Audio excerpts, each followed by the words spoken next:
Hi, honey, how are you? Welcome back to the channel, or if you're new here, I'm Teknikolour. Last week, I shared a base game build and mentioned that I should work on more limited pack builds, so here we are. This build uses one expansion pack, Businesses and Hobbies, and two kits, Modern Retreat and Desert Luxe. Honestly, I'd been feeling kind of uninspired, and no matter how much I wanted to build in The Sims, I just sit here and mess around, bulldoze a couple of times, and then inevitably close the game. Sometimes it's hard to come up with ideas, or I just simply don't like anything I'm building.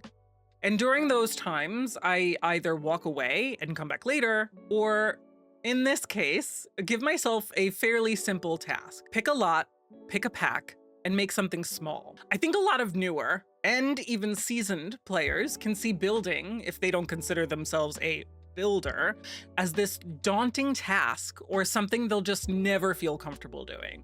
And to that I say, take the pressure off. Trust me, nobody is going to be converting your Sims build into an actual real-life building and looking to you for all of the answers. It's a game. It's supposed to be fun. And you make the rules. You might not even be sharing your build, and it's just going to live on your computer, and you're the only person who might be playing in it. So again, take all of that pressure off. Your build doesn't need to be perfect. Listen, it doesn't even need to look good. Maybe you want your Sims to live in an ugly house, or maybe you just want them to live in a house that isn't picture perfect. Look outside. Most homes aren't. Anyway, I'm saying this because that's how I approached this particular build. Sure, I always want to like and share good builds, but you can't please everyone. Some people just may not like your build, and that's okay. My plan with this build was legitimately to find one of the smallest lots that I wanted to build something on and just try. This lot, the Old Foundry, is a 20 by 15 in the Iverstad neighborhood of Nordhaven, the world that ships with the Businesses and Hobbies expansion pack. So that was half of my task already complete. I picked a small lot and a specific pack to build with. I did end up using two kits in addition to Businesses and Hobbies, the Desert Luxe kit and one of the more recent creator kits, Tud's Modern Retreat. As you can see, I literally just drew out two rectangles and gave a second floor to one of those. To make things even easier, I avoided roofing by just putting a platform with half walls on the top of each of these rectangles and painted each one in a different wall paint. I kind of wanted the shorter of the two to be open air, at least for part of it. But I realized how small each of these rectangles already were and decided to fake it with large windows and made that section into its own room. That left a one tile wide room on the right, which I had planned into making a custom fireplace. More on that later. And a larger room with a front door on the left. I didn't want this small room that we just made to feel too closed off, so I opted to bring in the Modern Retreat kit's wall dividers. This gives the illusion of more openness, since you can see through the tiny slots throughout the dividers, while still giving some privacy. After that, I made sure to add in a staircase so I wouldn't forget about the second floor and leave myself with an access point I didn't like by planning out the floor plan first. Then I decided to put some kitchen counters down to visualize where a kitchen could go. Luckily, the first spot I chose worked perfectly for a nice sized kitchen for a smaller home. It also basically drew out a room for the bathroom for us, with access directly underneath the stairs. The kitchen cabinets I chose for this build are definitely not one of my favorites in the game, but they work perfectly with some of the items from Businesses and Hobbies, particularly the standalone sink. This expansion pack also leans more modern, so I knew it had synergy with the Modern Retreat kit, so pairing those two together would be fairly easy to do. I decided to make that room with the front door into a kind of a mixture of a foyer and a dining room, which feels super inviting from the entrance while also giving some more privacy or distinction to the kitchen and living room. Speaking of the living room, I should note that I did use one item that you may not have, even if you do have these packs. This television was part of a limited time event, so unless you participated and unlocked it, you're not going to have it. These kind of framed art televisions are so beautiful and some of the best in the game. So it's disappointing that not everyone will have access to them, and I apologize if that means you. I love these TVs, so I almost exclusively use them now, but any wall-mounted TV in the game would work here, really. I wanted some of the furniture from Businesses and Hobbies to work in this living room, but I felt like the swatches just wouldn't match. I knew that I'd be using the chairs from Modern Retreat, so I ended up using the matching sofa from there instead. Trying to fit all of this into this smaller room where there would still be enough walking space was a little difficult, but I still got it to work. Since the first floor was clearly going to be darker in terms of the furniture, I decided to make the second floor, the bedroom, the complete opposite. Luckily, the pack has a lot of lighter swatches too, so I went as light as possible. I wanted this bedroom to look and feel as if you're up in the clouds, or you could just leave your worries behind, or downstairs, and literally sleep in a cloud. I will admit that I did not realize just how small this room would be with the staircase, and especially because I wanted the stairwell to be a bit more open than just where the stairs physically are. Luckily, your Sims can kind of scooch over from one side of the bed, as long as another Sim isn't sleeping in the way. So maybe not ideal for gameplay, but it'll definitely still work if you have two Sims living here. While there was a concern about the tightness of the space with the bed next to the staircase, especially since if I was sleeping there, I would most likely roll out of the bed, over the railing, and fall to my death. I figured it was likely smarter to move the bed to the other side of the room. While this kind of made a larger space to the side of the bed, it gave an opportunity to create a kind of dressing room and even a small office area. I said that I wanted this room to feel as if you're up in the clouds, and this lot works well for that idea since it is open all around and looks out at the water on two sides. So obviously, we'd want to take advantage of those views, which dictated my window choices. I wasn't originally going to use these larger windows, but it made sense, especially since we'd already used them downstairs in the living room. There was just one problem. Neither of these two packs or the base game have great window covering options, and you'll definitely want some privacy up in this room. So this is where the Desert Luxe kit comes in. This kit itself is really nice, and even nicer for me because when I joined The Sims, it was offered free for a time. These curtains are some of the best in the game in my opinion, and I use them all the time.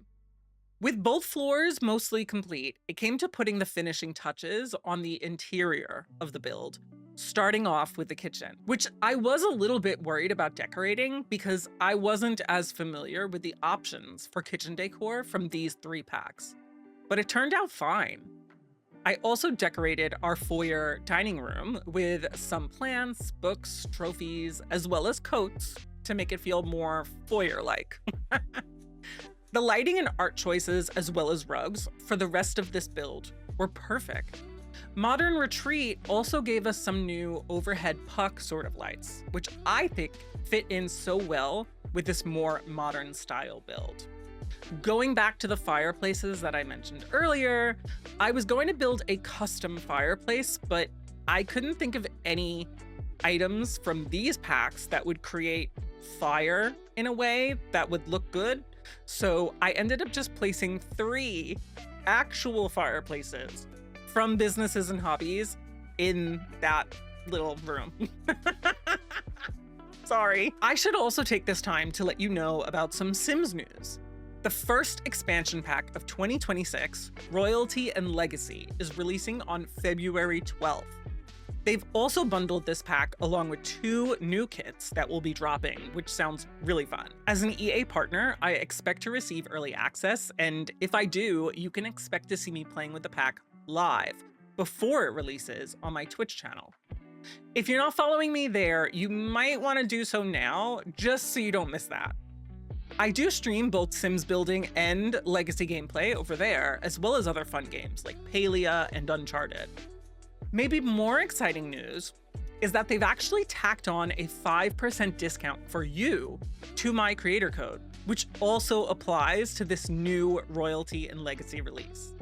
Usually, whenever my code is used when checking out on the EA app, a small portion of the sale is taken from EA and sent to me instead, which, as a small creator, is way more helpful than you might realize. Until February 17th, however, you'll receive this discount whenever you use my creator code, Teknikolour, on any Sims packs. However, I should also make you aware of some concerning news for us Simmers if you haven't heard about it already. EA will be going private in a $55 million sale, which is thoroughly disappointing because The Sims is known for its inclusivity and for including packs that bring much needed representation to underrepresented communities. This sale seems to counter those core values of The Sims. So many Simmers are actively boycotting the game, including these new releases, to send a message to EA.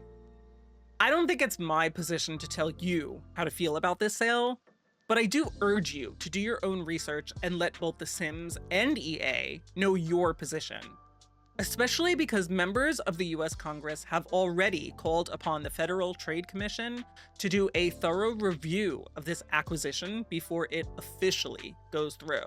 If you choose to participate in this boycott and will not be financially supporting EA in any way, or by using my creator code, I completely understand. However, there are still ways that you can support me as a creator if you wish to.